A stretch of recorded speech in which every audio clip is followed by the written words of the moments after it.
Bonsoir à tous, c'est la FECAFOOT elle-même qui révèle le scandale.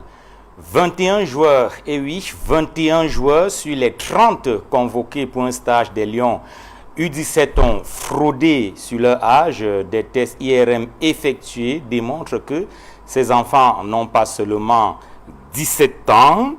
Rapidement mis de côté selon le communiqué de la Fédération camerounaise de football, ces enfants ont purement et simplement été remplacés par d'autres dont on espère qu'ils ont effectivement l'âge requis pour évoluer au sein des Lions U17.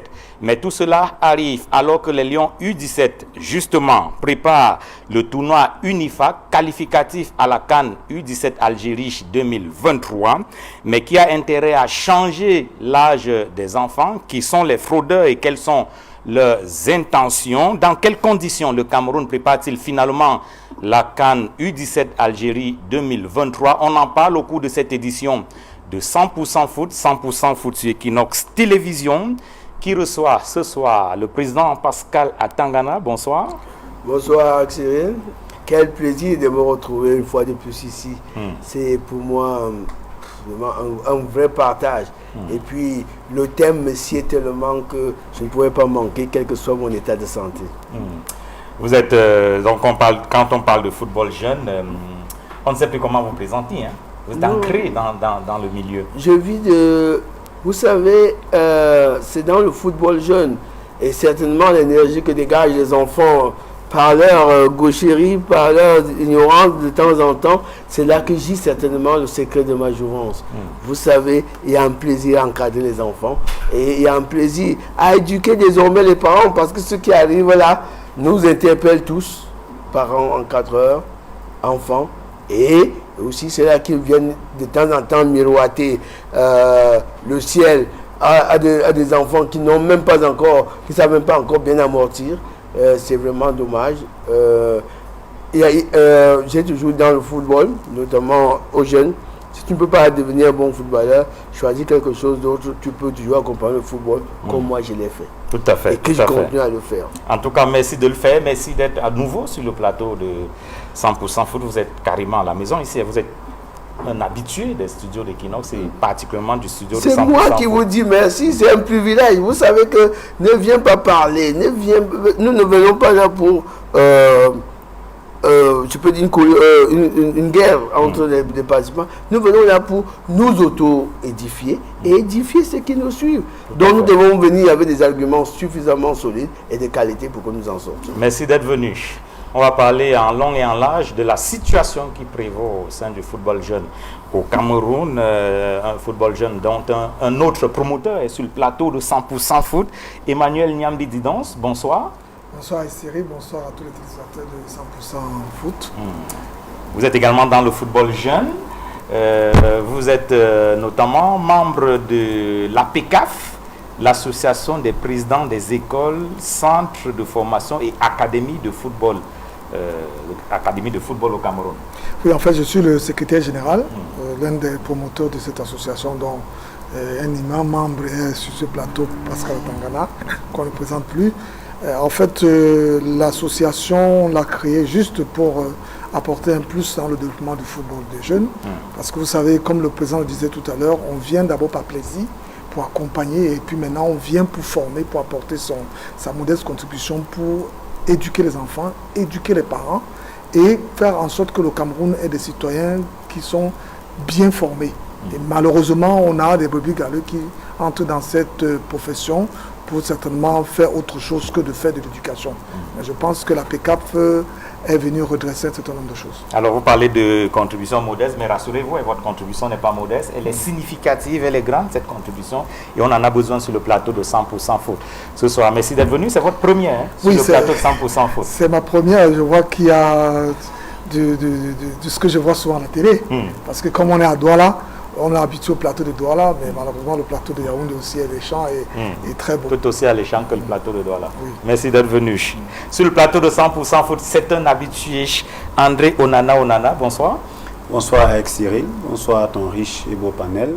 Un bonsoir particulier à Moustapha Magloire, le président de la diaspora camerounaise au Qatar, qui en ce jour... On comprend que vous revenez au Qatar, je n'ai pas eu besoin de le préciser. Non, je dis que le président... c'est vrai que je suis rentré il y a quelques jours pour, n'est-ce pas, passer le 2022 à 2023 en famille. C'est ce qui a été fait, donc je rends grâce. J'étais comme ça en train de saluer le président de la diaspora qui lui aussi est venu justement passer ces beaux moments au pays avec sa famille. Je lui passe un chaleureux bonsoir ainsi que voilà tous vos nombreux téléspectateurs qui nous regardent en ce moment. Vous avez ramené beaucoup de belles choses, je suppose, du Qatar. Ah bien sûr, je ne suis pas allé en villégiature, je ne suis pas allé simplement en balade, je suis allé travailler, oui. Donc pendant que les Lions allaient pour la Coupe du Monde, vous alliez pour autre chose? Oui, mais je vous disais ici sur ce plateau que voilà, le Qatar était une terre d'opportunité. Pendant que les Lions allaient jouer, les entreprises comme les nôtres allaient justement faire valoir leur potentiel. Donc on est rentré avec beaucoup de bonnes choses. Je crois que les nouvelles ont commencé à fuser de part et d'autre pendant que nous y étions. Mais je vous dis, je repars parce que voilà, de ce côté-là, c'est un Eldorado, c'est un endroit qui est en friche, qui a besoin d'être exploité. Je fais partie de ceux qui ont décidé justement d'aller chercher le trésor qu'il y a là-bas pour naturellement aider le président Pascal Atangana qui est dans le football depuis des années, qui a bâti, qui a pu créer quelque chose de très fort, Sémence olympique. On connaît Sémence olympique partout. Donc si on peut marcher sur ces traces... Même au Qatar? Oui, bien sûr, partout. Quand je dis partout, il n'y a pas un endroit au monde. Il y a des Camerounais au Qatar. Tout à fait. Qui sont passés par... Ils sont d'ailleurs nombreux. En tout cas, vous allez déballer la valise à la fin de l'émission. Là, vous le garantissez? Ah oui, je suis là pour ça, il n'y a pas de souci. Bon, c'était pour vous chariter un peu. Mais l'émission n'a pas... On n'est pas encore dans le débat. On n'annonce pas au patriarche qu'on sort de la chasse. On pose devant le patriarche qu'on a ramené de la chasse. Tout à fait. Et le patriarche lui-même se charge de... D'accord, de découvrir. Merci en tout cas d'être venu sur le plateau de 100% foot. 100% foot, vous le savez, c'est le débat. C'est vrai, on va débattre tout à l'heure, mais c'est davantage le jeu. On privilégie toujours le jeu dans 100% foot. Et le jeu, ça se passe sur le terrain. Il y avait un match ce week-end, les rencontres de la 11e journée du championnat national de football Elite One. Et là, on a les images de la rencontre du groupe B disputée à Douala entre l'Union de Douala et APGS de Fou. L'Union de Douala tenue en échec, c'est le cas de le dire, sur ses propres installations. 2 buts partout, alors qu'on a l'une des réalisations de l'Union de Douala dans cette partie, mais il y aura finalement, hein, on l'a dit, ce sera finalement 2 buts partout à l'issue de cette rencontre. On va voir certainement un autre but. Là, c'est l'égalisation de APGS, alors que ces images qui nous sont envoyées par Raoul Taboufoué, le globetrotter d'Equinox Télévision depuis Douala, qui a capté pour nous les belles images de cette rencontre. Deuxième but dans cette partie pour APGS. Et puis finalement, on l'a dit, il y aura 2 buts partout à l'issue de cette rencontre de la 11e journée. Les deux formations n'ont pas pu se départager. C'était au stade annexe de Bépanda à Douala. Non, c'était plutôt à Bépanda même, je pense, à la réunification même. Voilà, dans la cuvette de Bépanda. Voilà, la cuvette de Bépanda. 2 buts partout à l'issue de cette rencontre entre Union de Douala et APGS de Fou. On va écouter Yvan Vondor, milieu de terrain de l'Union sportive de Douala. Dans la foulée, on va écouter l'entraîneur Eman Oumarou Sokba de l'Union sportive de Douala. Tous les deux rencontrés à la fin du match par Raoul Taboufoué. C'est une déception pour nous parce que à la première mi-temps, on avait le match, on est revenu, on a pris 2 buts, du coup, c'était pas évident. Et on était obligé de se remotiver afin de pouvoir revenir au score et marquer le 3e, mais ça n'a pas été. Mais on ne va pas cracher sur le point parce que ça va toujours nous permettre de pouvoir travailler afin de revenir meilleur demain. C'est grâce à notre travail, notre état d'esprit qu'on a pu maintenir pour être là.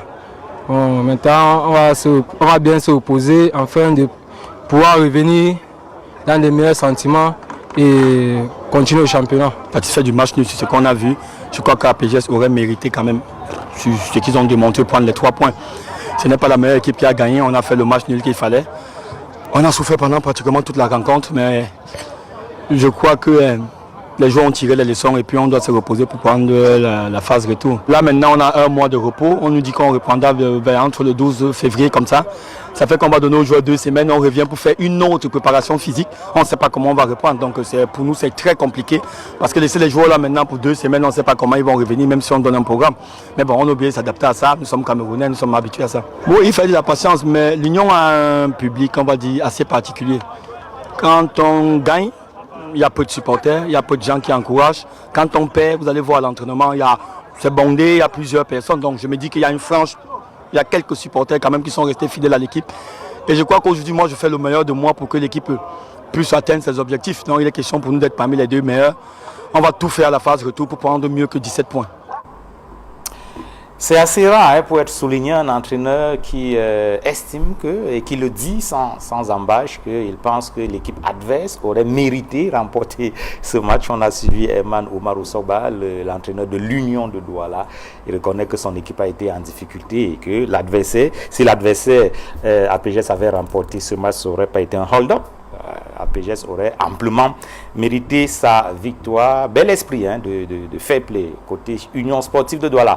On va justement écouter les acteurs côté APGS. D'abord Joseph Ampam, attaquant, et dans la foulée Jean-François Ndongo, entraîneur d'APGS de Fou, tous les deux interrogés à la fin du match par Raoul Taboufoui.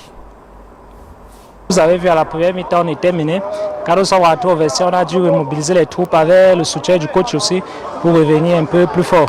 Ce qui a fait, on a pris l'avance, mais par un moment de déconcentration, on a pu concéder un but qui a permis à l'adversaire d'égaliser. Vous savez, le championnat camerounais est déjà à une haute intensité que lorsque les jours passent, il faut se mettre à la hauteur. Donc, nous allons continuer le travail. La petite souffrance lorsque on est en reconstruction. Ça fait du bien. Il n'était surtout pas question de venir perdre à Douala face à une très belle équipe de Union qui a enchaîné, je crois, 3 ou 4 victoires. Donc, nous sommes préparés à un match très difficile. La preuve, dès l'entame, nous avons encaissé un but et il a fallu que nous soyons très posés, très calmes et très disciplinés dans le jeu pour revenir. D'ailleurs, nous avons même pris l'avance dans le jeu. Mais malheureusement, un fait du jeu a fait que Union revienne au score. On a même la balle du chaos que Fak met par-dessus les goals. Donc nous nous réjouissons véritablement de ce point pris parce que nous avons beaucoup laissé de points. Il était question de terminer minimalement avec 12 points cette phase d'aller pour nous reprojeter de manière assez déterminée à la seconde partie. Comme nous disons vulgairement dans le jargon, la mayonnaise a tardé à prendre. Elle va prendre parce que c'est une nouvelle équipe, rajeunie, et à 80% et nouvelle parce que là dans cette équipe nous comptons à peine 7 anciens dans un effectif de 35 joueurs. Il faut comprendre que ce n'est pas très évident, il faut que ça prenne le temps pour que le message passe et là on commence à voir que les résultats de ce travail. Donc nous sommes très satisfaits et nous sommes confiants et sereins pour la phase au retour. APGS de Fou qui ne crache pas sur le point du match nul, 2 buts partout face à l'Union Sportive de Douala. Toujours à Douala, il y avait match, cette fois dans la poule A. Avion Académie du Camp était opposé à l'Aigle Royal de la Ménois. Victoire de l'Aigle Royal de la Ménois en déplacement, 4-2 face à Avion Académie. On regarde également les images de cette rencontre, les images captiches, les belles images, les meilleurs moments de ce match captés par Raoul Taboufoui. Rencontre de la 11e journée avec l'ouverture du score, en tout cas l'un des 6 buts. Il y avait une avalanche de buts dans cette rencontre. 6 buts, dont 2 pour l'Aigle Royal, 2 pour Avion et 4 pour l'Aigle Royal de la Ménois qui remporte finalement cette partie, 4-2. L'Aigle Royal de la Ménois qui ne se porte pas si mal que ça finalement depuis quelques journées, mais l'Aigle accroché à la journée avant, cette dernière, par le Canon Sportif de Yaoundé. Les 2 équipes s'étaient neutralisées et là l'Aigle sort la tête de l'eau et remporte ce match face à Avion Académie du Camp, 4-2 pour le grand bonheur de Patrick Binima, l'un des attaquants de cette formation, et bien entendu David Pagou, l'entraîneur de l'Aigle Royal de la Ménois. Ils sont au micro Equinox de Raoul Taboufoui. C'est vraiment grâce à Dieu, parce que Dieu il a su nous tenir par la main et nous lever parce qu'on sort d'un classement inférieur. On était dans la zone rouge et puis nous sommes montés, nous sommes maintenant dans la zone équilibrée et le reste vient à venir, Dieu veille. Et avec le coach Pagou qui m'a fait confiance et il a un très bon travail et avec ça, il sent que je vais exploser parce qu'il travaille très bien. Et on a difficilement démarré le championnat et on finit en trompe. Je crois que la fin d'une chose vaut mieux que son commencement. Bon, les supporters étaient impatients de voir Aigle dérouler. Bon, mais moi je savais, comme je l'ai toujours dit, je savais que je sais où moi je vais, donc avec les enfants que j'ai. Donc voilà, je savais qu'à un moment donné, ils vont prendre du volume, l'équipe allait être huilée et voilà. C'est vrai qu'au départ, on a voulu nous déstabiliser, mais on a tenu ferme et voilà, ça donne aujourd'hui, on est content parce qu'on finit en beauté. On a fait ces 4 matchs à 2 victoires, 2 matchs nuls. Je crois que c'est un bilan, c'est encourageant. C'est encourageant, donc sur cette lancée-là, on va continuer à chercher notre maintien. C'est le travail, vous savez, l'entraînement est scientifique. Donc je dis à mes enfants, s'ils sont à mon écoute, s'ils m'écoutent et que s'ils font ce que je leur demande de faire aux entraînements, il n'y aura pas de souci parce que je connais un peu la chose. Donc voilà, c'est au niveau du travail parce que on a travaillé dur. Nous, notre devise, c'est s'entraîner comme on veut jouer et on joue comme on s'entraîne. Dans nos entraînements, il y a beaucoup d'intensité et je crois qu'en match, le rendu est celui qu'on voit aux entraînements. Donc je crois que c'est ça qui a fait notre force lors de ces 4 derniers matchs en 10 jours. Voilà, on le disait, l'Aigle Royal Lamenois qui vole très haut depuis 4 dernières journées. Depuis 4 journées, on a l'explication avec son entraîneur David Pagou. C'est le contraire, tout le contraire de Avion Academy du UNCAM qui broie du noir. Son entraîneur, naturellement, n'est pas satisfait de la performance de ses poulains. On va écouter David Ngambé au micro de Raoul Taboufoui.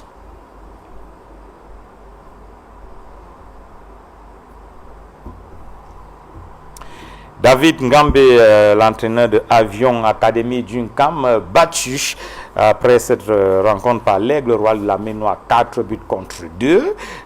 Avion Academy d'UNCAM, je le disais, qui broie du noir dans ce championnat. Avion qui est à la queue du tableau dans ce groupe A, et le résultat de cette dernière journée n'est pas pour arranger les choses côté Avion Academy d'UNCAM. On va écouter David Ngambé, l'entraîneur de Avion, au micro de Raoul Taboufoui.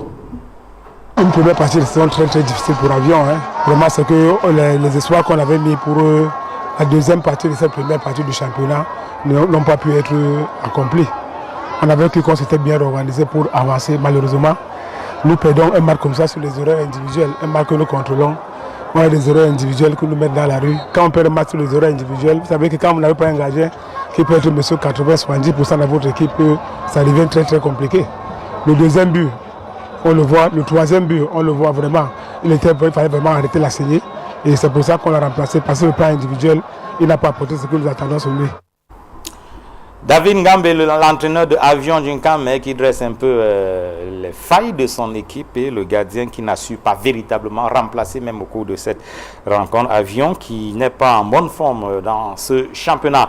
On va jeter un coup d'œil sur les résultats complets de cette fin de la phase Aliche dans le groupe A. On l'a vu un instant, victoire de l'Aigle de Lamenois sur Avion, 4 buts à 2. Djiko FC a battu UMS de Loum 2 buts contre 1. Victoire de PWD de Bamenda face à Renaissance de Ngoumou 1-0. Et Colombe du Djailobo qui a pris le dessus sur Canon Sportif de Yaoundé 3 buts contre 1. Dans le groupe B, à présent, Young Sport Academy est venu a fait jeu égal. Young Sport Academy et les Astres de Douala ont fait jeu égal. 0 but partout. Bamboutos de Bouddha qui ne gagne pas depuis 5 matchs. Nouveau nul de Bamboutos. 1 but partout face à AS Fortuna. Union de Douala, on l'a vu, tenu en échec par APGS, 2 buts partout. Dragon qui a pris le dessus sur FC Yaoundé 4 buts à 2. Enfin, victoire de Fauvu sur Fauve Azur 2-0. Au classement, à la fin de la phase Aliche dans le groupe A, Colombe du Djailobo, Caracol en tête, 18 points, UMS de Loum 17 points, Coton Sport 16 points, Aigle de Lamenois 15 points, Canon de Yaoundé 14 points, Djiko FC de Banjoun 14 points, Edin Sport Laleke 14 points, Stade Renard 12 points, Renaissance de Ngoumou 11 points. Les relégables, si les choses devaient s'arrêter à ce stade de la compétition, PWD de Bamenda et Avion du Cam seraient relégués en Elite Tour. PWD 10 points, Avion du Cam 6 points. On rappelle que 5 équipes vont être reléguées à la fin du championnat. 2 du groupe A, 2 du groupe B et puis un match croisé entre les 9e de chaque groupe. Donc ça va faire 5 équipes. Il faut rapidement se relever, hein, PWD et Avion. Il faut rapidement se relever. Bamboutos de Bouddha qui ne gagne pas depuis 5 matchs reste tout de même leader du groupe B avec 20 points. Union de Douala, deuxième, 17 points. Gazelle Football Academy du Nord, 15 points. 15 points pour Fauvoum. Yafouta, 14 points. Fauvazu, 13 points. Apigé, 7e, 12 points. Les Astres, 11 points. AS Fortuna, 10 points. Les relégables également dans cette poule B. Yon Sport Academy, 8 points. Et Dragon de Yaoundé, 8 points. Il faut également rapidement se relever, notamment dès la phase retour. C'est la fin de la phase aller, mais il faut remettre le calendrier à jour. Un match en retard est donc programmé mercredi 4 janvier, match de la poule A au stade Rumde Adja de Garoua à 15h. Coton Sport de Garoua sera face à stade Renard de Mélon. En Elite Tour, un match en retard de la première journée est également prévu mercredi au stade annexe de la réunification de Bipanda à Douala. Dynamo de Douala sera opposé à Racing de Bafoussam. On parle à présent du football jeune et les Lions U17, je le disais, qui préparent le tournoi UNIFAC lui-même qualificatif à la CAN U17 prévu en Algérie. Le tournoi UNIFAC est prévu du 7 au 24 janvier prochain à Limbé.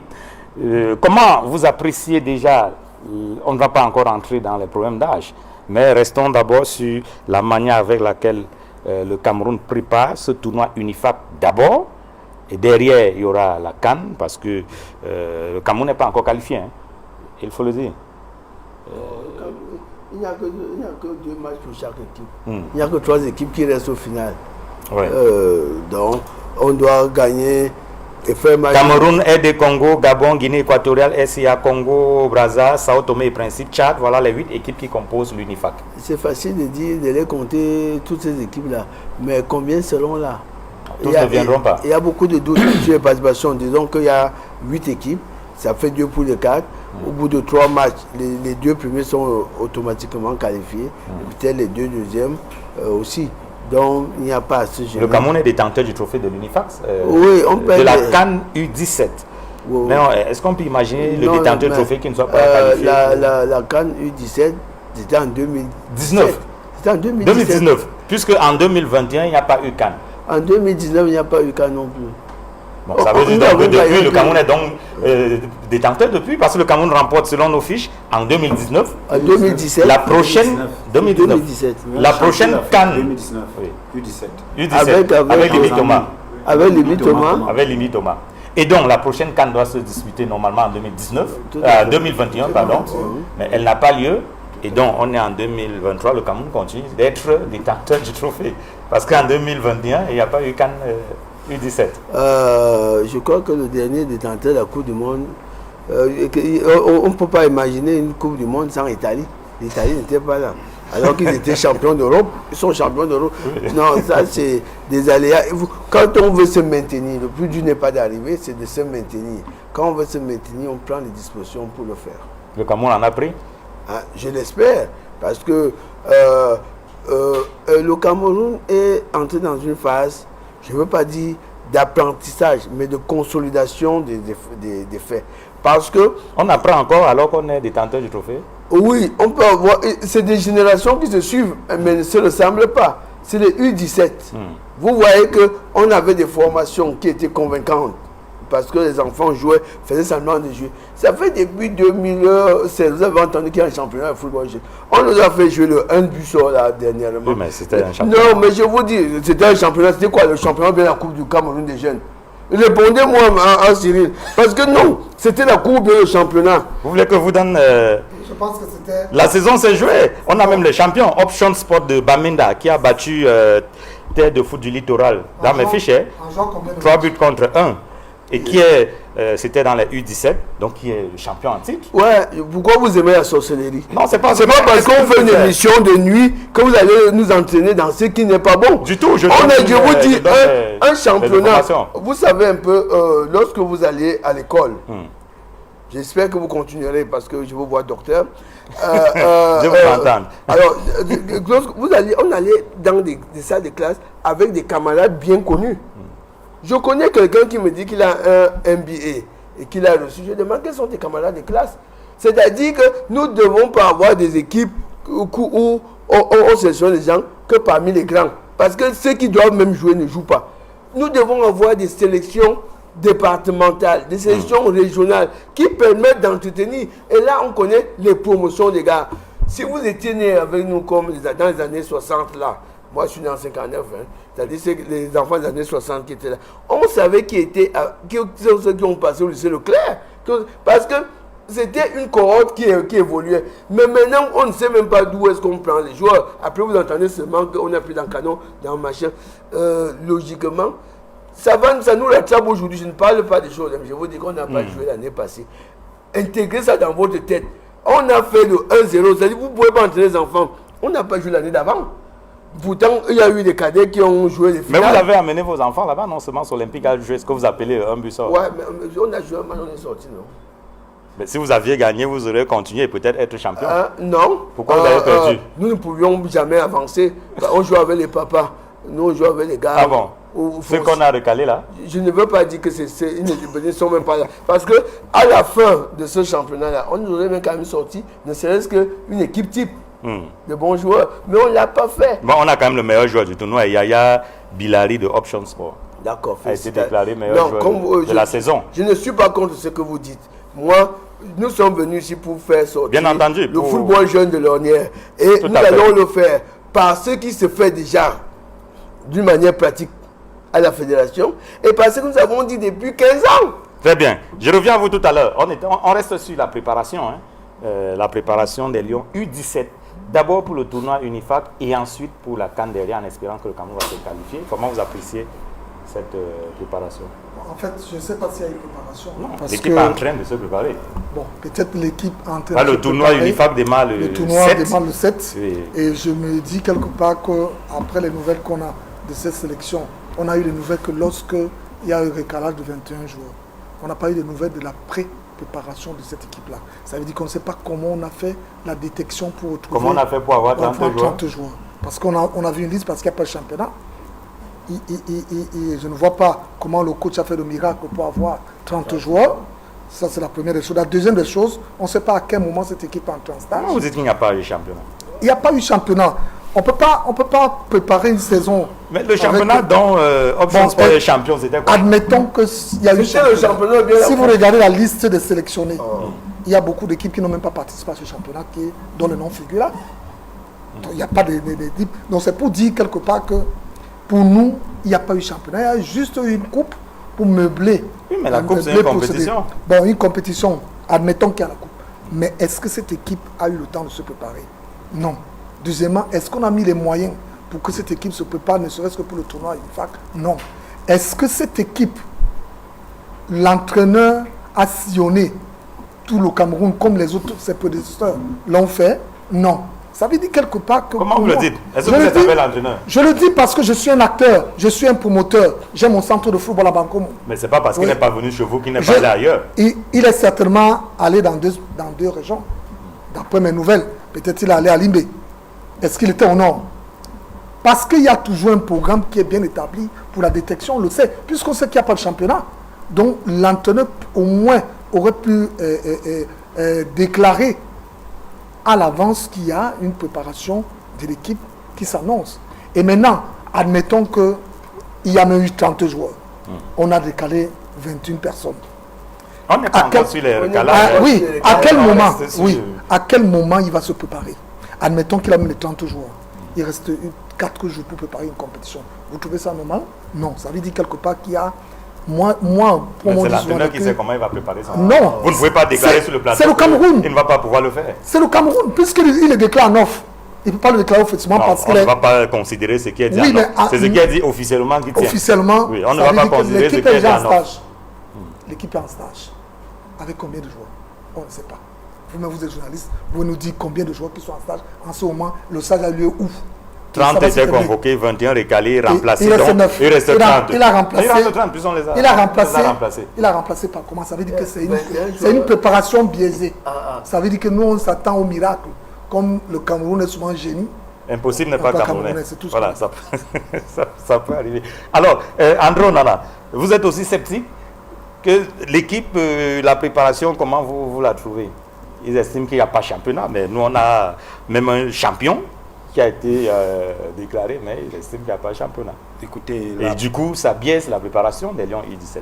Non, on ne peut pas encore dire que la préparation est biaisée parce qu'on n'est pas encore entré en compétition. Généralement, c'est en compétition que vous vous rendez compte que la préparation a été biaisée parce que les résultats ne suivent pas.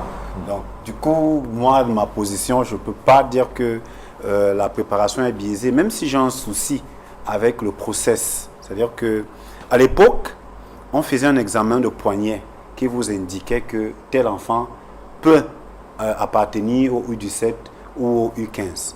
Donc, il y avait... mais c'est ce qui s'est passé, non? Non. Pourquoi on récale... Ça, c'est l'IREM. Ça, c'est l'IREM. On a fait des examens d'IREM qui ont déterminé qu'il y avait 21 enfants. C'est pas fiable? Avant. Non. Je dis bien, à partir de... J'ai à l'époque côtoyé certains entraîneurs de cette équipe, notamment le coach Ebouele Bertin, qui a tenu les U17. Lorsqu'il appelait un jeune, il vous demandait de faire un examen. Mais vous voulez très rapidement parler de cette affaire de recalage de jeu. Moi, je veux qu'on reste là. Plus on va aborder, ça c'est clair. Je vous ai donné. Tous les trois, vous voulez rapidement passer à je vous ai parlé. Aïe Cyril. Je vous ai dit, je vais vous donner mon sentiment. Je ne peux pas encore vous dire que la préparation est biaisée parce que c'est lorsque vous voyez l'équipe en compétition que vous pouvez avoir une idée claire du niveau de préparation. Pour le moment, est-ce que ces jeunes qui ont été appelés par le coach Fiala étaient compétitifs? Parce qu'on peut appeler, il y a des gamins de 16, 17 ans qui jouent en Ligue 1, en Ligue 2. S'ils se retrouvent dans cette équipe, on ne peut pas dire qu'il n'y a pas de compétition. Il n'y a pas de compétition. Ils font la compétition. Vous voyez? Donc, je ne sais pas vraiment. Je n'ai pas jeté un coup d'œil. Mais je vous dis que à PGS, de fois, les enfants de 16 ans qui jouent en première division. Si vous prenez quelques enfants de la NAFOOT qui sont... Voilà, si vous prenez de tels enfants, vous les mettez dans l'effectif du coach Fiala. On veut voir le résultat lors de la compétition. En ce moment, on aura une idée claire. Si on n'a pas de résultat, si on se rend compte que sur le terrain, les résultats ne suivent pas, oui, on va revenir ici dire que les résultats n'ont pas suivi parce que la préparation a été bâclée. Moi, voilà, si vous me posez cette question, c'est de cette manière que je vais répondre. Mais c'était important de dire quand même que sur cet aspect, il y a un problème de procès. Ça fait quand même mal de voir qu'on élimine 21. Vraiment, ça sur 30. Et puis, il faut ramener rapidement d'autres. Sauf si il y avait des gens, comment je vais dire, une liste d'attente, peut-être au niveau de la DTN, parce que je sais que la DTN a un fichier de joueurs qui partent peut-être des U15 pour les U17. Et quand on enlève certains, on les remplace par d'autres. Je pense, j'attends de voir, je suis impatient de voir le tournoi Unifac et puis de me faire une idée sur la préparation de ces Lions U17. Alors, président Pascal Atangana, vous avez été optimiste, c'est le cas de le dire, sur la qualification du Cameroun. Pour vous, ça ne devrait pas poser problème que le Cameroun se qualifie. Non, attendez que je pose la question. Ça ne devrait pas poser problème. Donc, normalement, le Cameroun devrait se qualifier. Ce serait un cataclysme que le Cameroun ne se qualifie pas au terme du tournoi Unifac. Alors, les informations que nous avons indiquent que le championnat démarre le 21 janvier. J'espère que vous avez les mêmes informations. Le 21 janvier à Douala. Si le Cameroun est donc qualifié, comme vous le pensez bien, le 21 janvier, le championnat va démarrer. Et en attendant la CAN U17 qui aura lieu en avril, les joueurs auront des matchs. Là, vous ne parlerez plus de non-championnat ou pas, mais on sera en plein championnat et du coup, les joueurs auront des matchs avant la CAN U17. Vous comprenez donc ce qui est intéressant. Voilà que, comme il parlait de process, voilà que ça commence à s'éclaircir. Voilà que ça commence à nous montrer où est-ce qu'on va. Vous comprenez? Parce que, de prime abord, les joueurs, les champions d'hier, il y a combien dans ces listes de 30 qui ont joué? Je prends ceux qui ont gagné. Il y a seulement une équipe qui a été champion de votre chose là. Je ne sais pas si c'est la Coupe du Cameroun. Non, vous n'allez pas. Non, je vous dis la chose là. Parce que c'est la Coupe du Cameroun ou bien c'est le championnat du Cameroun. Je suis très courtois. Je suis très courtois parce que je suis gentil de répondre à ça. Je ne devrais même pas faire allusion. Est-ce que parmi ces champions, disons les U15 qui ont gagné l'année passée, il y a combien dans cette équipe, de l'équipe nationale? Ce n'est pas le tout de ne pas de porter un trophée, mais c'est d'avoir la capacité de supporter un procès. Moi, je dis, tout celui qui vient avec son âge, il me dit qu'il joue. Mais quand il y en a qui vont se limiter à animer le quartier, ils vont tuer un parti et ils vont se mettre hors du circuit tout seul. Parce qu'à partir de 17 ans, on te dit maintenant, tu ne peux jamais jouer à l'équipe nationale, tu ne peux jamais, sauf si tu attends quand tu auras, parce que tu as peut-être été arrêté quand tu avais 22 ans. Maintenant, 5 ans après, quand tu as 27 ans, on te fait ta première sélection chez les U25. Vous comprenez? Non, je vous dis... je vous dis la vérité, c'est que ne restons pas tranquilles. C'est-à-dire, faisons un effort de respecter le football. Et le bon respect du football veut que l'on l'organise. Parce que nous nous plaignons aujourd'hui. Et à un moment, on a tiré même sur la NAFOOT que la NAFOOT se comporte comme un centre de formation. Elle n'avait pas de choix. Parce qu'il n'y avait pas de compétition. La NAFOOT devait être nourrie par les compétitions du football jeune. Et on sélectionnait les meilleurs des compétitions du football jeune pour envoyer à la NAFOOT. C'est ça. Maintenant, la NAFOOT ne va pas fermer boutique parce que depuis 6 ans, on ne fait pas de championnat. Vous voulez qu'ils prennent les joueurs où? C'est pourquoi est-ce que désormais, moi, je vous dis, je crois qu'on va gagner. Parce que j'ai fait un voyage dans un pays de football. Ils ont dit qu'après eux, c'est le Cameroun sur le plan athlétique. On peut prendre un enfant qui a l'âge, il va faire des merveilles. Tout à fait. Nous avons été à Dijon avec des enfants sans avoir un seul jour joué au futsal, mais nous avons atteint les demi-finales à notre première participation. Alors, le championnat qui démarre le 21 janvier, comme c'est indiqué, va résoudre le problème de la préparation. On parle de près de 1000 équipes qui sont annoncées sur l'ensemble du territoire. Je rappelle que vos différentes formations font partie de ces 1000. Près de 1500 matchs qui vont être organisés sur l'ensemble du territoire. Ça veut dire qu'il n'y aura plus de problème les joueurs ne sont pas en jambes, il n'y a plus de compétition. En espérant qu'au sorti du tournoi UNIFAC, le Cameroun est qualifié, on lance le championnat le 21, du coup ça résout le problème de la non-préparation. Oui, en fait, notre objectif, c'est qu'il y ait championnat. Un véritable championnat. C'est vrai qu'au Cameroun, on a l'habitude de nous annoncer sur les papiers les championnats. Et à la fin, on ne joue pas. Parce que ça fait des décennies qu'on nous annonce ça, on fait même des programmes. Espérons qu'avec la dynamique du président Samuel Eto'o, on va arriver à un véritable championnat de U15, de U17. C'est vrai que le championnat annoncé pour le 21, mais je doute un tout petit peu par rapport au rythme des inscriptions et au rythme des affiliations des centres de football. Donc, si vous mais là, ce sera les chiffres de la Ligue de non, football, mais là, ce sera plus le problème de l'Africa Foot si les centres et les clubs ne viennent pas. Non, il y a un problème que certainement, si vous nous permettez qu'on évoque, il y a un problème sérieux pour les affiliations. Parce qu'il y a des conditions que la Ligue a certainement imposées cette année qui sont un tout petit peu drastiques pour les clubs en ce moment qui n'ont pas de moyens. Parce qu'il n'y a pas de Vous voulez le professionnalisme ou pas? Non, on a besoin de professionnalisme.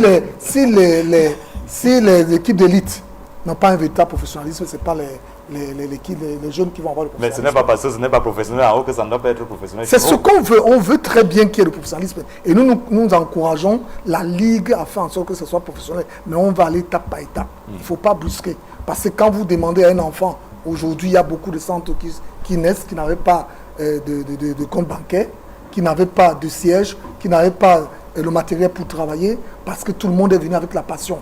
C'est vrai qu'on est en train de réorganiser, mais il faut aller doucement, doucement. Mais si véritablement il y a un championnat, peut-être après l'UNIFAC où le Cameroun est qualifié, on aura peut-être les joueurs, parce qu'il y a aussi un problème, c'est que pendant que le championnat là se joue, le plus souvent, vous m'excusez, que la direction technique m'excuse, on ne voit pas la direction technique sur le terrain. J'ai des preuves, parce que je suis sur le terrain tous les jours. Peut-être que la DTN a sa méthode de travail. Peut-être sa méthode de travail. Non, nous sommes tous des éléments de la DTN. On a l'habitude d'organiser les championnats. on a l'habitude de participer au championnat. On ne les voit pas sur le... Parce qu'ils n'ont pas... Leur argument, ils disent toujours qu'ils n'ont pas de moyens. Il faut leur donner des moyens pour arriver sur le terrain. C'est pour ça qu'on a un tout petit peu, on est dubitatif parce qu'on se dit que est-ce que véritablement ce championnat de jeunes, est-ce qu'il y a une solidarité entre la direction technique et la Ligue de football de jeunes? Parce que c'est aussi ça. Parce qu'il faut qu'il y ait la Ligue soit en symbiose avec la direction technique pour pouvoir avoir un fichier. Moi, je suis vu tout à l'heure, disait que la DT a un fichier. Moi, je doute bien, il n'y a aucun fichier de football de jeunes. Vous n'allez pas douter de ces informations. Non, je le dis, nous sommes il a dit peut-être que et lui, il confirme. Je confirme. Je réaffirme oui. Que il n'y a pas de fichier. Sur quelle base? S'il y avait un fichier de football de jeunes, on devrait, le coach Fiala ne devait pas avoir de problème. Est-ce qu'il vous a dit qu'il a un problème? Il a un problème. Pourquoi? Parce qu'on a recalé 21 joueurs. Comment? Ça veut dire qu'il y a un problème sur la détection des jeunes. Ça veut dire qu'à du fait qu'il n'y a pas eu championnat, il a eu des difficultés pour détecter les jeunes. Et les jeunes qu'il a détectés sont passés à la trappe. Maintenant, il lui faut encore refaire une autre sélection. Ça hypothèque véritablement la compétition. Alors, André, c'est curieux, non? Ça veut dire qu'ils disent qu'il n'y a pas de championnat. On annonce un championnat pour le 2021. Ils disent encore que les conditions pour disputer ce championnat sont draconiennes et que c'est compliqué. Vous dites ils disent. Monsieur Niambi prend ça, il assume ses propos. Ah, vous n'êtes pas avec lui. Parce qu'il y a des choses que je vais dire. Nous avons tous la même volonté. Vous désolidarisez de... Je ne me désolidarise pas. Il a pris une bonne position. Je suis derrière lui. D'accord. Je peux dire ils disent. Non, puisque vous l'accompagnez dans ce que... Oui, la question c'était à André. C'est curieux finalement. Bon, peut-être pas curieux, le championnat, il y a un championnat. Ça c'est clair. Non, je veux dire peut-être pas organisé. Je veux dire cette position. Non, il faut on revendique un championnat quand le championnat est annoncé. Non, il faut les comprendre. C'est-à-dire que le modèle qui a été mis en place n'est pas un modèle qui correspond à leurs attentes. Ça c'est normal, c'est logique. C'est-à-dire que comment on a organisé le championnat jeune la saison dernière, par exemple, je crois que c'est ça qui est le problème. Mais il y a aussi une réponse à ça, c'est-à-dire que le nouvel exécutif qui est arrivé n'avait pas de temps. Vous avez vu comment le championnat professionnel s'est joué en espace de 4 mois. Donc, du coup, au niveau des jeunes, pour qu'on n'ait pas une saison blanche comme ça, on a organisé quelque chose à la va-vite et ça ne correspond pas aux attentes des présidents de club. Et je suis d'accord. Sauf qu'il faut quand même donner... il faut être un peu patient vis-à-vis de cet exécutif-là qui s'est retrouvé. Il faut donner un peu de temps. Pourquoi? Moi, je dis toujours que les championnats jeunes, pourquoi on a du mal à copier ce qui se fait bien ailleurs en tropicalisant les approches? Comment ça? Les championnats jeunes sont adossés sur les calendriers, sur les saisons des équipes. Ça veut dire que quand on lance un championnat professionnel, on lance les championnats. Donc quand il y a Canon APGS, il y a également Canon APG chez les U17, les U15. Mais là-bas, il faut catégoriser. Par exemple, dans certains championnats, vous avez des académies de catégorie 1, 2, 3, vous avez vu les conditions qui avaient été fixées en début d'année? Oui, bien sûr. On a demandé à chaque club d'avoir les catégories. Oui, non, c'est pas de ça. Ça dit encore non, allez Cyril, laissez-moi prospérer, c'est pas de ça que je parle. Quand je parle de catégories, ce sont les catégories de centres de formation. Pas les U17, U20, non. C'est que les brasseries du Cameroun ne doivent pas être logées dans la même enceinte que je ne sais pas quelle académie. Vous classifiez les académies en fonction des structures, en fonction des infrastructures. Vous voyez? Et puis vous allez vous retrouver avec plusieurs catégories. Maintenant, vous organisez. Quand vous parlez, attendez, avec Cyril, je vais vous le lancer. Si vous le dites, même chez les professionnels, on va faire la même chose. Vous croyez qu'un club qui s'appelle Coton Sport Garoua, non, que les autres? Non, ce n'est pas de ça. On commence à classifier. Cyril, c'est comme ça que ça se fait dans les plus grands pays. C'est catégorie. Il y a même des structures qui ne sont pas en première division, mais qui participent au championnat jeune qui se fait en première division. Je prends un cas en Angleterre. Blackburn Rovers fait partie des 24 premières catégories. Blackburn n'est pas en première ligue. Mais c'est une académie qui a les moyens de titiller les autres académies. On peut le faire. Ce que je voulais dire, vraiment, c'est que vous parliez des canons, tonnerres. On peut avoir des championnats à réserve. Quand vous voyez les Youth League, tel joue contre tel. Ça se fait. Pendant que vous jouez, vous jouez en levée des rideaux, les grands vont venir jouer le soir. Maintenant, il faut que ça se travaille. ça doit venir non seulement de la Ligue de football jeune, sauf que là-bas, il faut des personnes qui maîtrisent le football jeune.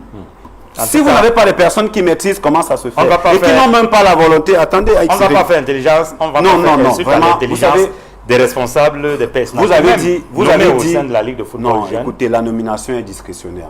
Ça, non, il faut le dire. Je suis pas en train, non, je suis pas en train de remettre en cause leurs compétences. Je suis pas en train de remettre en cause leurs compétences. Je suis en train de dire que, en réalité, on devrait avoir un processus qui fait en sorte que ceux qui maîtrisent le football jeune se retrouvent à la gestion du football jeune. Je n'ai pas dit que ceux qui sont là-bas ne le méritent pas. C'est entendu. Je voulais ajouter quelque chose. Oui, en quelques secondes. Oui, parce que quand on dit catégoriser les centres de football, il y a une cacophonie qui est école de football, qui est centre de formation, qui est académie. C'est le rôle de la fédération et la ligue de football jeune de catégorie. Mais vous-même, vous n'avez pas arrangé le problème dans votre association. C'est ce que nous sommes venus faire. L'association s'appelle Association des présidents des écoles, centres de formation, académie. Vous-même, vous n'avez pas. Oui, c'est pour répondre à ce qu'il dit, qui est très important, parce que nous nous regroupons toutes ces entités-là qui ne devraient pas être logées dans la même enseigne, dans la compétition. Parce que pour avoir une académie, c'est quoi?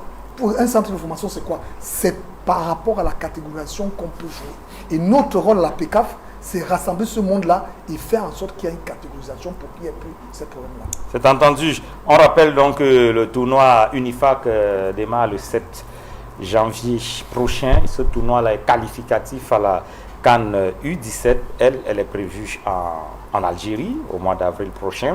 Les 8 pays donc, qui composent l'Unifac, le Cameroun, la RD Congo, le Gabon, la Guinée équatoriale, la RCA, le Congo-Brazzaville, Sao Tomé et Principe, le Tchad, en espérant que ces équipes-là vont répondre présent pour ce tournoi Unifac. Et en ce qui concerne la CAN U17 Algérie 2023, du 8 au 30 avril, les pays déjà qualifiés pour la zone Afrique du Nord, l'UNAF, l'Union nord-africaine de football, l'Algérie, les pays hôtes, l'Égypte, le Maroc, déjà qualifiés pour la COSAFA, l'Afrique australe, Zambie et Afrique du Sud ont déjà obtenu leur ticket. L'Afrique de l'Est, c'est la Somalie et le Sud-Soudan.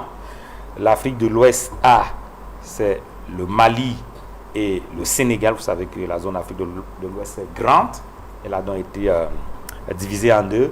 Afrique de l'Ouest A, Mali, Sénégal qualifié. Afrique de l'Ouest B, Burkina Faso et Nigeria qualifiés. Donc il reste l'Afrique centrale, l'UNIFAC qui n'a pas encore livré c'est de qualifier. On espère qu'au bout du compte, le Cameroun va d'abord se qualifier au terme du tournoi Unifac et va disputer la CAN plus tard. Mais le Cameroun, on le disait, détenteur du trophée de la CAN, remporté en 2019 en Tanzanie, c'était la 13e édition.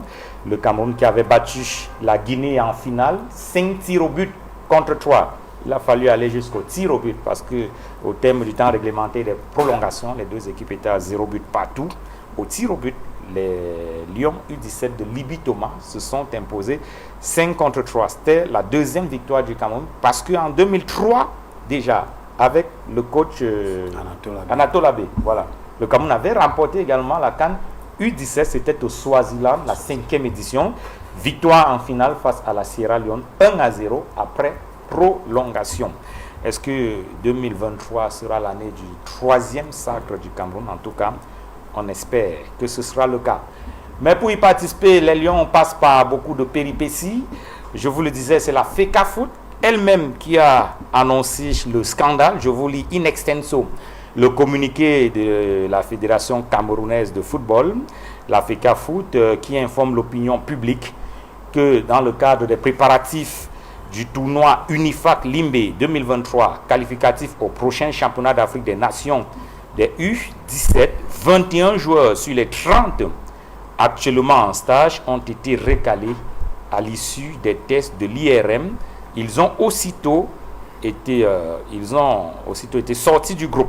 Des mesures ont immédiatement été prises pour leur remplacement. Cette action est la résultante des instructions rigoureuses données par le président de la FECAFOOT, agissant sous le mandat du COMEX, le comité exécutif, aux fins de mettre un terme au tripatouillage sur les états civils qui ont par le passé terni l'image de l'instance fêtière du football camerounais. La FECAFOOT exhorte tous les acteurs, en particulier les éducateurs, à veiller au respect des âges par catégorie. Et tout cela est honteux c'est un scandale, c'est incompréhensible. En tout cas, ça ne fait pas honneur au football camerounais, mais davantage aux éducateurs. Parce que lorsqu'on écoute le communiqué de l'Africa Foot, ils interpellent les éducateurs à veiller au respect des âges. On va écouter un éducateur, Oscar Godok. Il a été rencontré à Douala par Raoul Taboufoué. C'est tout simplement honteux qu'on en arrive à exclure 21 joueurs sur 30 pour fraude sur l'âge. On écoute Oscar Godok. C'est une honte pour les éducateurs, d'abord pour nous les éducateurs, parce que les U17 c'est une catégorie qui concerne uniquement les centres de formation. Bon, maintenant reste à savoir, est-ce que le sélectionneur a pris la peine de sonner des meilleurs centres de formation au Cameroun? Peut-être il a fait, peut-être il l'a pas fait, mais sauf que c'est une affaire qui nous honore par nous les éducateurs. C'est vrai que nous sommes à la veille de la compétition, mais nous avons encore quelques jours. Le sélectionneur peut rectifier le tir en s'approchant des éducateurs qui travaillent bien, qui travaillent au quotidien avec les enfants, et non d'aller vers des équipes de football, parce qu'une équipe de football est différente d'un centre de formation. Donc, aller vers l'éducateur. Voilà, Oscar Godok, c'est tout simplement honteux ce qui est arrivé. Alors, le tournoi NIFAB devrait commencer plutôt le 12. Le 12. En principe. En tout cas, on va suivre cette actualité. Parce qu'il y a d'abord l'arrivée des équipes. Tout le monde va repasser l'IRM à Douala. Parce que là, c'est l'IRM avant avant le contrôle de la CAF. Maintenant, la CAF elle va imposer un nouveau passage de l'IRM pour toutes les équipes. Pour toutes les équipes. Et, là, je vous avais dit que si on trouve maintenant, cette fois-ci, un seul joueur dans votre équipe qui a dépassé 17 ans, qui est au niveau 5 ou 6, vous êtes totalement disqualification. Très bien. Alors, Andro Nana, je commence par vous. Comment on comprend ça? Oui, on peut recaler 2-3 joueurs, c'est compréhensible. À la limite, si on va jusqu'à 5, on peut encore dire que c'est faisable. Mais 21 sur 31, c'est beaucoup, non? 21 sur 30, voilà. Je l'ai dit ici, quand j'ai eu mon propos liminaire, je vous disais sur le sujet que j'interrogeais quand même le process. À l'époque, avant d'entrer en stage, on vous obligeait de faire une radio du poignet. Et les entraîneurs avaient la faculté de lire et de vous dire que non, ici, moi-même je sais le faire parce que j'ai été un peu proche de ces personnes-là. Avec cet examen, cette radiographie du poignet, on pouvait vous dire que vous avez traversé 17 ans ou pas. Donc ça vous donnait déjà une allure, n'est-ce pas, de l'équipe que vous pouviez avoir. Et c'est plus tard, quand il fallait naturellement entrer en compétition, qu'on faisait faire des IRM. Donc là, je ne comprends pas qu'on n'ait pas pu prendre ces dispositions en avance. Parce que éliminer 21 joueurs suppose qu'aucune disposition, aucune précaution n'a été prise en amont. Parce que vous ne pouvez pas convoquer 30 joueurs et c'est l'IRM qui vient vous dire qu'il y en a 21. Généralement, ça peut être 2, ça peut être 3, mais quand vous avez déjà 21, ça pose un gros problème. Comment il faut résoudre ça?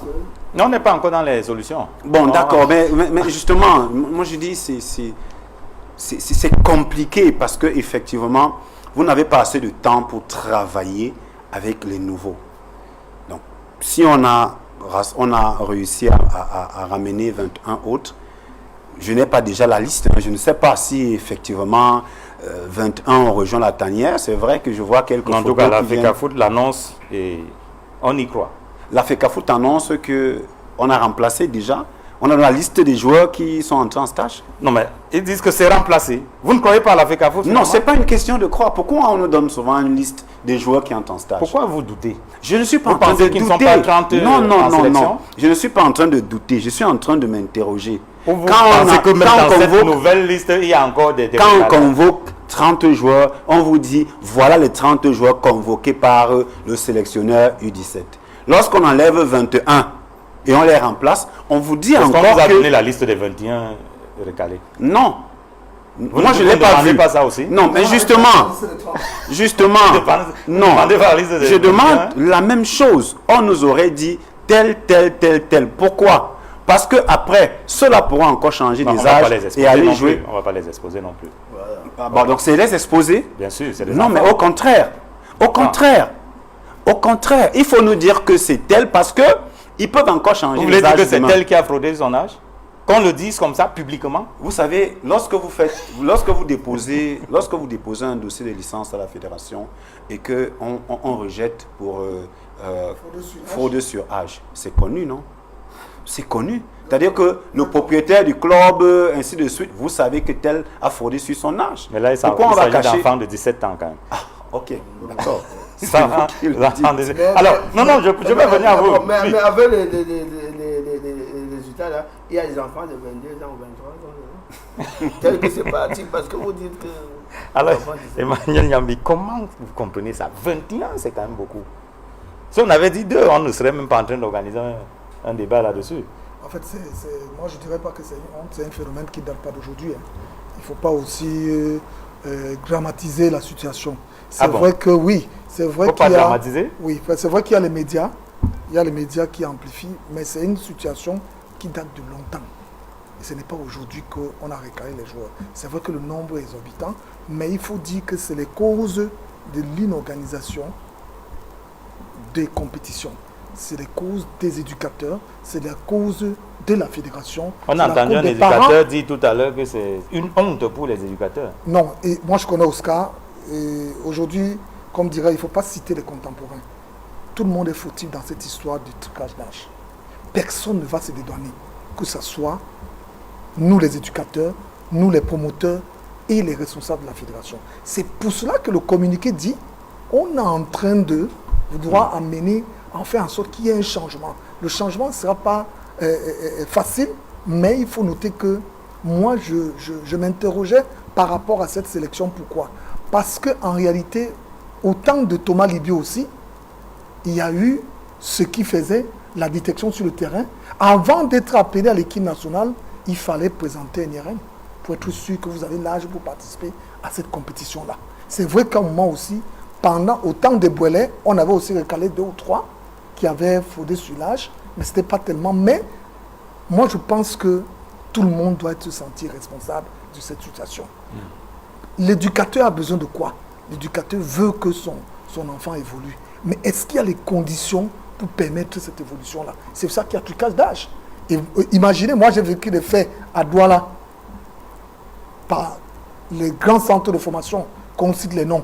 Aujourd'hui, j'ai vécu des phénomènes que ces grands centres de football qui accusent les autres aujourd'hui, qui ont fait ça pendant des années pour permettre à l'enfant d'aller à l'étranger. Parce que vous voyez un enfant qui est sollicité, qui a une petite morphologie et qui a dépassé l'âge, on demande que si pour aller jouer professionnel, il faut changer son âge. Ils le font. Donc, mais maintenant, comme vous dites, on va arriver aux solutions, mais pour le moment, il faut que tout le monde reconnaisse que nous tous nous sommes fautifs et on va travailler sur ça. C'est la question justement que j'allais poser au président Pascal Atangana. À qui la faute? Puisque d'aucuns disent que l'entraîneur lui l'a convoqué et c'est le soir qu'on se rend compte qu'ils avaient plus de 17 ans. Comme si l'entraîneur savait qu'ils avaient plus de 17 ans avant de les convoquer. On ne va pas jeter la pierre sur l'entraîneur. On ne va pas non plus penser qu'un enfant s'est levé et a décidé lui-même d'aller changer son âge. Il y a bien quelqu'un qui fait ça. Oui, mais est-ce que c'est quand il arrive en club que ça se passe? Je peux changer l'âge de votre enfant sans votre consentement? Avant même de parler de ça, moi je vais revenir, excusez-moi de revenir sur l'organisation même du football jeune. Quand on a annoncé que le football jeune commence en janvier, et les gens disent que non, c'est trop cher, ça ne peut pas commencer. C'est ça qui pourrait retarder. L'année passée, ça devait commencer le 7 janvier, si j'ai bonne mémoire, le soir, le 7 janvier. Le président Karam avait trouvé qu'il n'avait pas assez d'équipes enregistrées. Il a attendu. À un moment, il était obligé de commencer quelque chose. Vous comprenez? Je le dis ici, je suis l'un des plus grands critiques. Maintenant, on dit que ça commence le 21. Ceux qui ne sont pas prêts ne seront pas là. Vous comprenez? Ceux qui seront prêts doivent commencer. C'est le début de l'assainissement. Parce que l'assainissement commence aussi par les capacités à pouvoir participer à des événements. Et maintenant, quand ça va commencer, la direction technique doit jouer tout son rôle. Comme il disait qu'il faut un fichier, c'est-à-dire les conseillers.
techniques départementaux seront sur les stades pour pouvoir, à la limite, à la fin de chaque, au niveau des départements, sortir des équipes départementales. Et maintenant, quand elles se retrouveront, quand on est des équipes régionales, ça nous fait des viviers dans lesquels on peut puiser de temps en temps, quel que soit. Maintenant, pour revenir, lorsque l'enfant vient à l'équipe nationale, très souvent, tous les gars qu'on a enlevés là ont déjà les passeports. Ils ont les passeports parce qu'ils ont... Avec leurs nouveaux âges. Ou avec leur âge, ils ont des cartes d'identité avec lesquels ils ont fait les passeports. Ça veut dire que c'est leur âge. Mais comme la machine ne manque pas, vous n'allez pas me dire que comme je suis plus court que vous, je suis plus jeune que vous. C'est que la machine ne manque pas. Alors maintenant, c'est pourquoi moi je suis d'accord.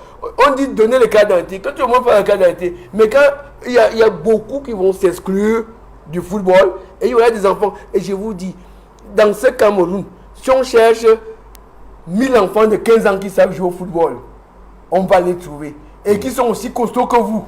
C'est-à-dire les enfants qui ont leur âge effectif, ils sont aussi costauds que vous et ils auront, ils vont passer. C'est-à-dire, ne nous gênons pas dans ces amalgames-là. Nous sommes, comme disait le président Nyambi, vraiment, nous souffrons de l'inorganisation des compétitions.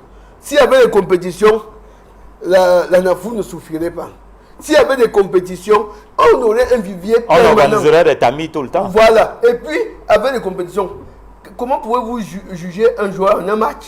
Alors que s'il a joué entre ses égaux 3 ou 4 matchs, vous voyez déjà que voilà un poussin qui sera coq.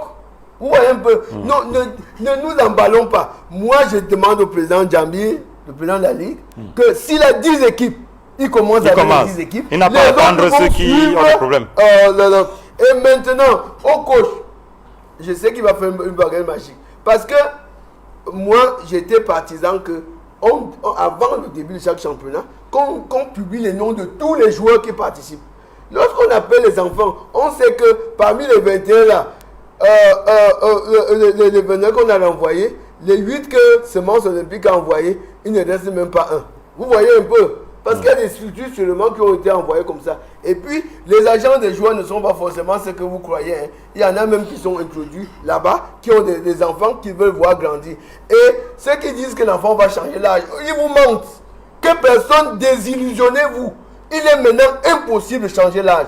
Vous entendez que le BUNEC entre sur le terrain, on fait les actes de naissance d'enfants gratuitement. C'est qu'ils ont tout informatisé.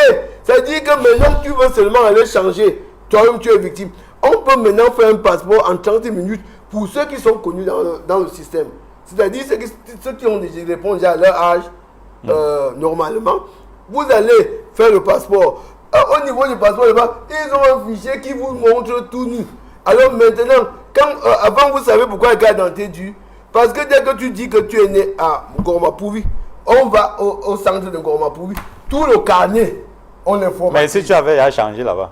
Ouais, je dis que tu avais à changer là-bas. Maintenant, tu ne vas plus changer. Parce que notre problème aujourd'hui, même d'organisation de football, quand ça fait 6 ans sans jouer, vous êtes jeune.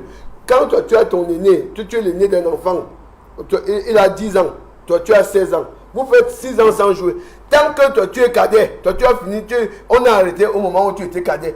Tu es cadet jusqu'à 22 ans. C'est-à-dire que quand lui vient réclamer sa place, tu dis tu es petit, attends d'abord qu'on parle. Et tu vas partir quand? Parce qu'il faut qu'on organise des compétitions. Je vous dis, ne vous inquiétez pas. Ça, c'est un ça va s'arranger. Mais vous dites que 21... Non, je vous dis que 21... C'est un épiphénomène.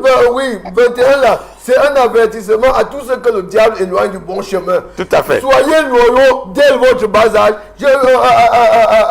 Céline, est-ce que tu peux dire ton âge? Tu vois, tu as peur de dire ton âge parce que peut-être tu as changé comme moi. Mais moi, je dis mon âge. Je suis né le 5 décembre 1950. Le jour de l'anniversaire, on dit 1 an de plus. Non, moi je dis mon âge. Le 5 décembre 1950. On ne donne pas l'âge. Je suis né à la maternité africaine. Moi, je dis mon âge chaque fois. Je viens de fêter mes 63 ans. Parce que je suis dans mes conditions. Je ne veux pas dire que j'ai fait l'exemple, j'ai fait l'exception. Vous comprenez? Un enfant qui change l'âge, il change même ses chances. Parce que tu es né sous un ciel bien déterminé. Tu le changes, tu n'es plus toi-même. Alors, André Onana, je reviens sur la question, parce qu'on posait la question tout à l'heure. Les responsabilités, s'il faut établir les responsabilités. Est-ce que l'enfant se lève et va changer son âge? Il y a quelqu'un qui l'amène, qui ne le tient pas la main. Est-ce que c'est à la fédération, quand les dossiers arrivent, qu'on change les âges? Est-ce que c'est dans les centres? Est-ce que c'est les présidents des clubs? Comment ça se passe? Qui fait ça pour qu'on en soit à cette situation aujourd'hui? Les responsabilités sont partagées. Je crois que le président l'a dit tout à l'heure. C'est-à-dire qu'on veut optimiser les chances d'un enfant. En fait, c'est ce qu'on pense. Déjà, on commence sa formation tard. Du coup, quand vous avez 15 ans, vous n'avez pas commencé dans un centre de formation. Mais allez chez les 15 ans, simplement. Non, attention. Quand vous avez 15 ans, vous savez, tous les parents veulent avoir aujourd'hui leur enfant footballeur. Tous les parents veulent avoir des enfants footballeurs. Du coup, lorsque vous arrivez avec votre enfant dans un centre de formation, il a 15 ans, il fait un test, on vous dit non. Même les U13 qui sont là, ils ne peuvent pas appartenir à cette catégorie. Vous vous retrouvez, on vous conseille de changer. De changer. Ah bon? On vous convainc, oui. Oui, c'est-à-dire quand que... même vous n'êtes pas d'accord, vous ne voulez pas... Comment vous n'êtes pas d'accord? Non, comment vous n'êtes pas d'accord? On vous convainc, on vous dit que, ok, quand vous voulez que l'enfant la joue, à 15 ans, il est déjà en retard. Pour rattraper ce retard, donnez-lui 12 ans. Il va jouer avec les 12 ans. Là-bas, il peut s'en sortir. Et puis, c'est comme ça que vous vous retrouvez dans cet engrenage. Le dossier, on le dépose à la fédération. La fédération travaille avec les documents qu'elle a en sa possession. La fédération n'a pas qualité à modifier un document. C'est le dossier que vous déposez à la fédération qui est mis en ligne. Vous voyez, donc, ça vient des parents et des responsables. C'est vous-même qui mettez la voilà. fédération, justement, homologue seulement. Donc, c'est le parent et l'académie ou alors un responsable de l'académie. Le président peut ne pas être au courant. Le parent seulement? Non, mais quand vous allez dans un centre d'état civil pour changer l'acte, oui, mais le responsable d'état civil peut refuser et dire non, je ne change pas. Oui, non, mais vous n'êtes peut-être pas, lui n'est peut-être pas informé au premier chef. C'est-à-dire que ce n'est pas toujours, le responsable qui est assis là où vous obligé de modifier. Aïe Cyril, on fait des actes de naissance ici à la poste centrale, pas toujours dans les centres d'état civil. On ne détecte pas ça. Je dis donc on vous fait un truc qui n'est enregistré, ce n'est enregistré nulle part. On donne de l'argent à un garçon qui est à la poste centrale là, ils vous fabriquent, ils font un certain nombre de choses, on vous donne l'acte de naissance. Parfois, le président, parce que Tanga n'est pas au courant, c'est-à-dire que c'est un encadreur et un parent, le parent donne l'argent, l'encadreur généralement sait comment ça se fait, et puis on a un acte de naissance, on fait le dossier pour demander la licence sort. Maintenant, quand vous êtes déjà enregistré à la fédération, vous avez déjà une première licence. Si vous changez, le système de la fédération va indiquer que vous avez changé. Maintenant, il y a ce qu'on appelle le jugement supplétif qui permet donc à certains de changer d'identité. C'est autorisé, mais c'est un acte de justice qui permet à un jeune de changer d'identité. Donc, moi, je dis, c'est comme ça que ça se passe. Qui est coupable? C'est le parent. Parce que le parent qui n'est pas au courant, non, mais il doit dénoncer. Pourquoi? Celui qui conseille le parent de faire ça aussi. Mais je dis bien que le parent est coupable aussi. Vous étiez le parent, dans la chaîne. Voilà, j'étais dans la chaîne. J'ai commencé par le parent parce que c'est lui. Vous avez l'encadreur ou le président du centre qui se retrouve là. Vous avez même le garçon de la rue qui prend de l'argent pour changer, pour faire des actes de naissance. Il sait que ces actes ne sont fichés nulle part. C'est-à-dire que vous n'irez dans aucune... Vous voyez un acte de naissance, on vous dit que l'enfant est né ici à Djungolo.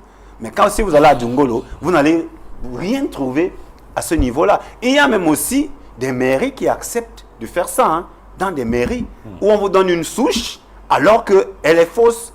Vous êtes né ailleurs, mais on vient vous faire une souche dans une mairie. Donc, et en changer. La fédération n'est coupable de rien. Elle travaille juste avec les dossiers qu'on lui présente. Oui, tout à fait, puisque c'est vous-même qui mettez vos dossiers en ligne. Vous avez votre compte. Vous scannez vos documents, vous les mettez en ligne. Alors, Emmanuel, et vous attendez on va dire que heureusement que ce contrôle est arrivé.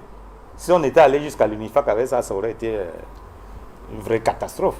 Oui, en fait, comme le président Pascal a souligné, vous savez que le règlement dit s'il y a un seul qui a été coupable, toute l'équipe est disqualifiée. C'est pour cela que moi je rappelle, les responsabilités sont partagées par rapport à cette situation qui est arrivée. Le coach aurait pu prendre des précautions. La coordination des équipes nationales... Le coach devait faire quoi? Je vais vous expliquer. Il voit les bons joueurs, il les convoque. Je vais vous expliquer comment le coach aurait pu prendre des précautions. Le coach sait dans la nuit des temps qu'il y a un problème de tricheur d'âge au Cameroun. Tout le monde le sait.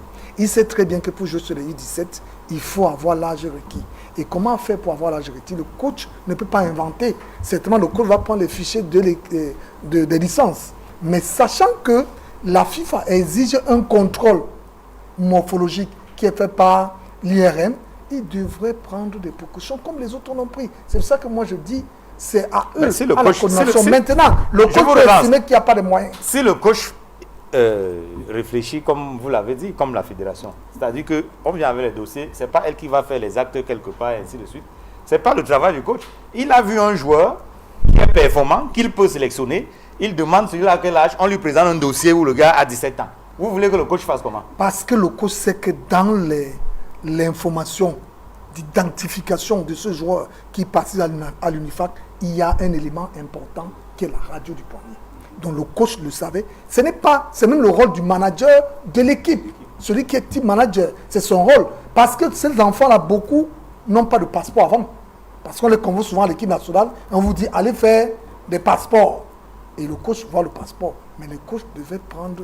Il y a des médecins. Puisque dans chaque équipe nationale, il y a un médecin référent. Tout ça organisé par la fédération, non? Voilà, c'est que le coach même soumet sa liste à la fédération. Oui, c'est pour ça qu'il dit que la responsabilité est partagée. Et le coupable, généralement, on ne peut pas indexer une seule personne.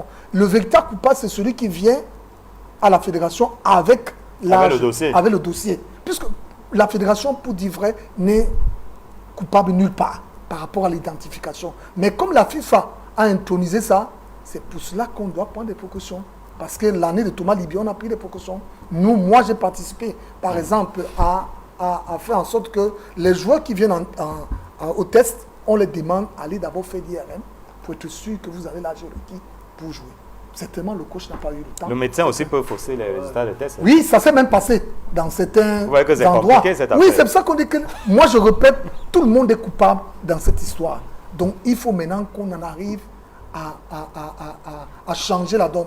Et pour changer la donne, on revient facilement à faire en sorte qu'il y ait des compétitions de U9, des compétitions de U11, des compétitions de U13, et pas forcément comme ça se passe maintenant, parce que la licence est valable à 10 ans.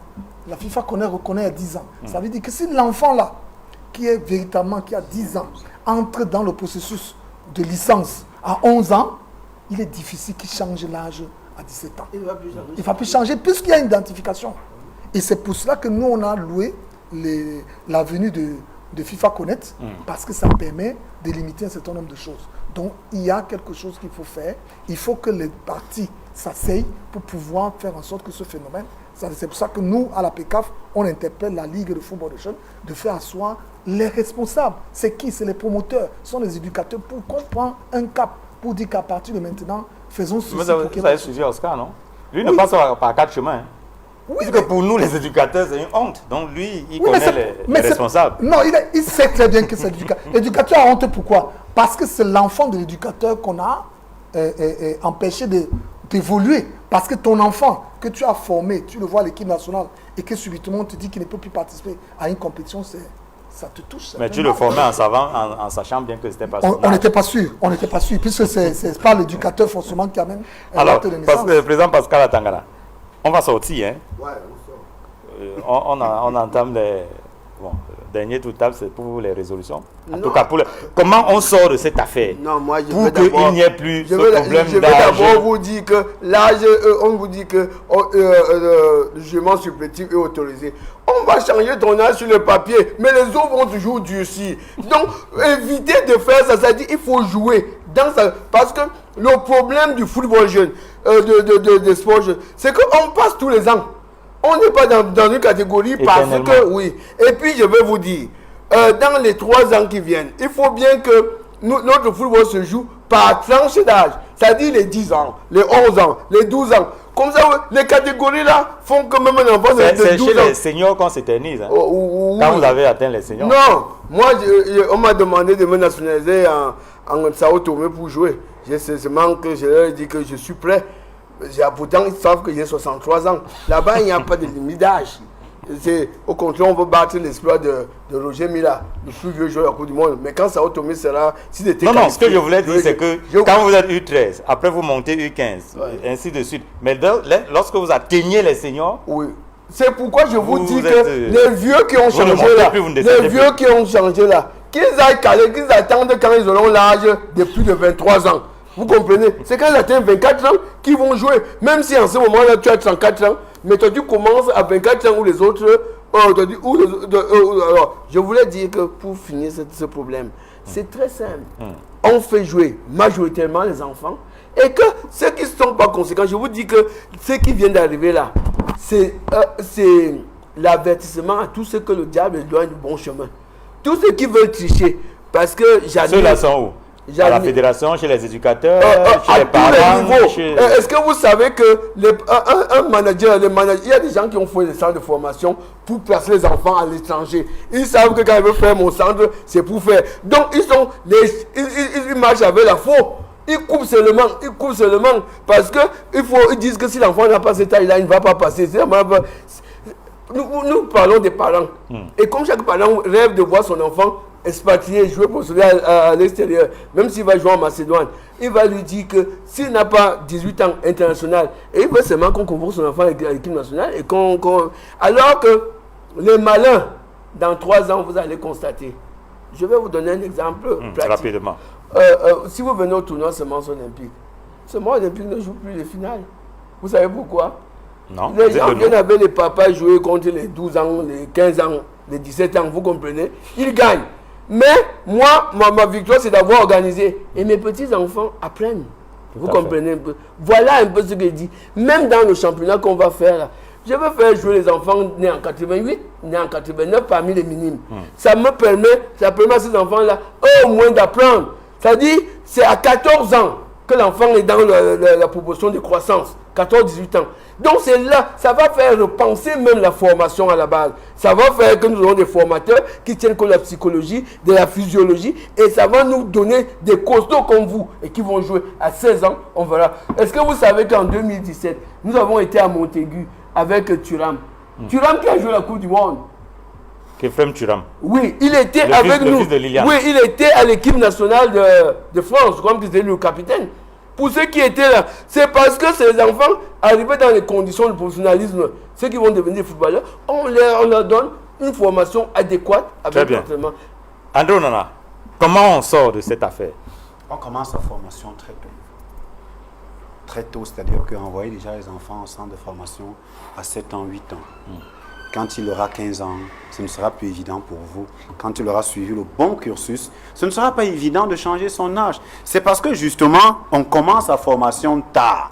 C'est à 14 ans que vous envoyez votre enfant dans un centre de formation. Vous serez donc contraint de couper 3 à 4 ans pour qu'il puisse rattraper le gap. Donc ça, c'est la première solution. Commencer tôt. Maintenant, il faut aussi, spécialiser les éducateurs. Du moins les entraîneurs. Tous les entraîneurs veulent entraîner canon, coton. Personne ne veut former. Personne ne veut se spécialiser dans la formation. Il fait sa vie dans la formation. Il forme les meilleures pépites et il trouve son... Non, tout le monde. Dès qu'on a un diplôme, on veut entraîner en Ligue 1. On ne s'occupe plus des centres de formation. Il faut que la DTN pense à former des éducateurs qui vont se spécialiser dans la formation des jeunes. C'est important. Et autre chose, comme je l'ai dit à l'entame, il faut catégoriser les académies, tout ce que vous voulez. Ça fait que ceux qui jouent ensemble, si vous mettez les brasseries avec, je ne sais pas, la KSA, avec Semences olympiques, ainsi de suite, vous allez vous rendre compte que il vous sera facile d'avoir un fichier. Ce sera facile parce que ce sont des niveaux différents. Un peu comme vous avez les U17, les U15, ainsi de suite. Quand un joueur part des U13 pour les U15, il est déjà dans un système, surtout quand il a fait une compétition. Donc c'est facile de le tracer. Maintenant, je crois que pour le reste, il faut que la fédération, comment je vais dire ça, trouve le moyen de faire en sorte que les collectivités territoriales décentralisées aident les promoteurs d'académie. Sur le plan infrastructurel, il n'y a pas assez d'infrastructures.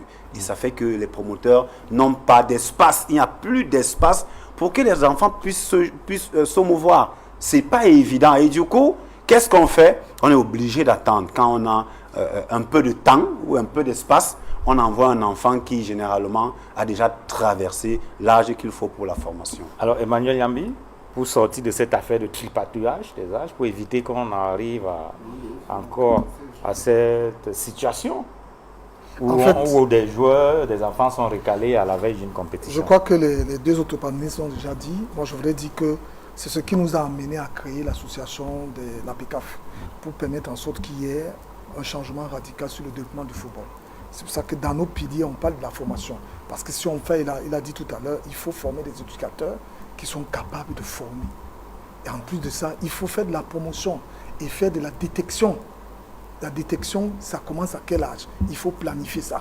Et il faut maintenant quelque chose qui est très important, le financement des compétitions, le financement des centres de formation. Ça éviterait la tricherie. Ça éviterait que quand on arrive à une compétition, comme le festival que nous voulons organiser, on a dit qu'on commence à l'âge de 13 ans. Pourquoi? Parce qu'on veut limiter cette histoire de tricherie d'âge pour permettre que l'enfant qui sera fiché à 13 ans, dans 2 ans, il aura 15 ans. Certainement, cet enfant peut jouer sur les 17 ans. Parce qu'on dit on a 17.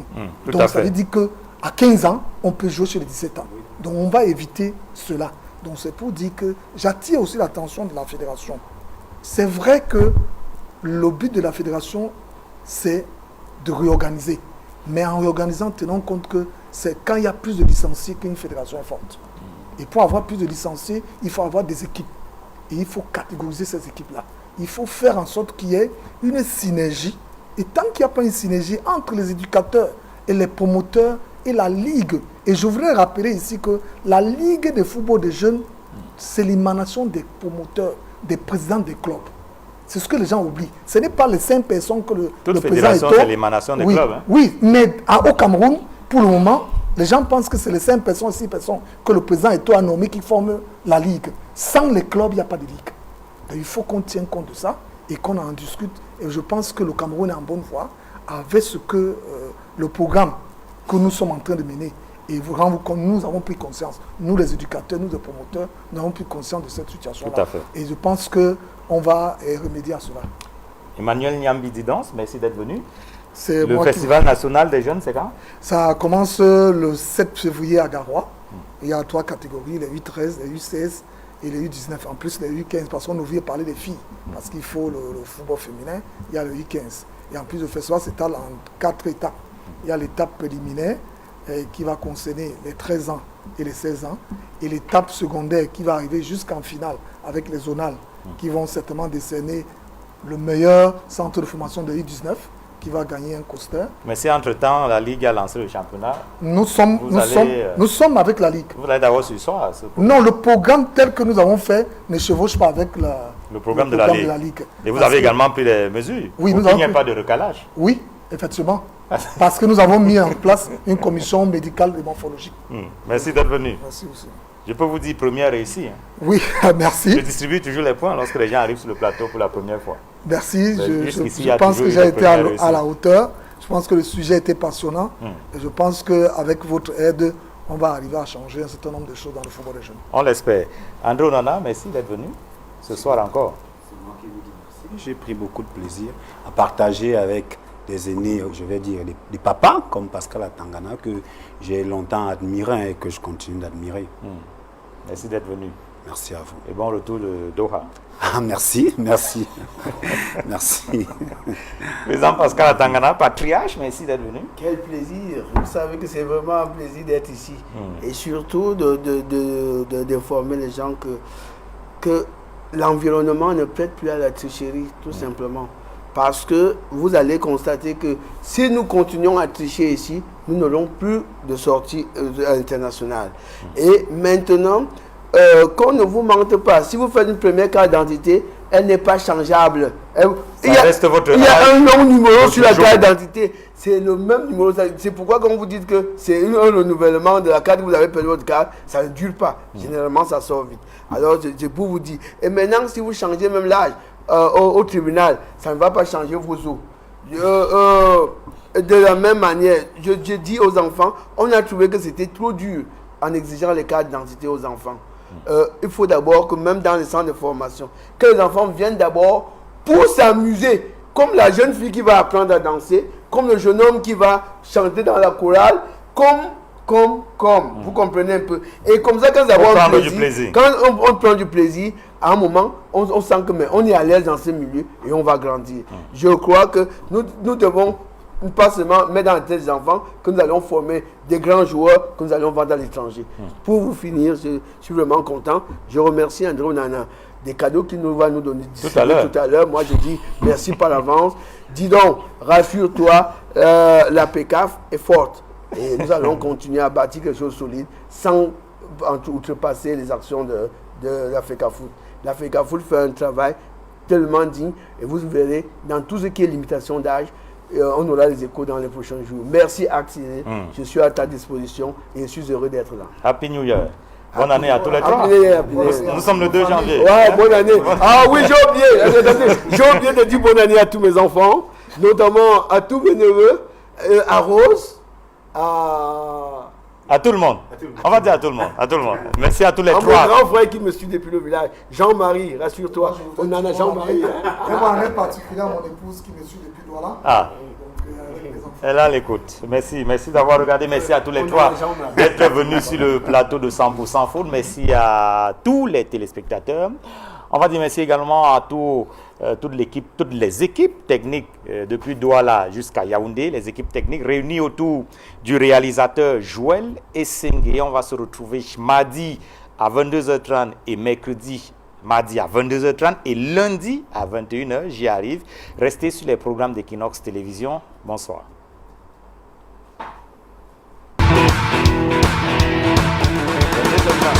Quand je dis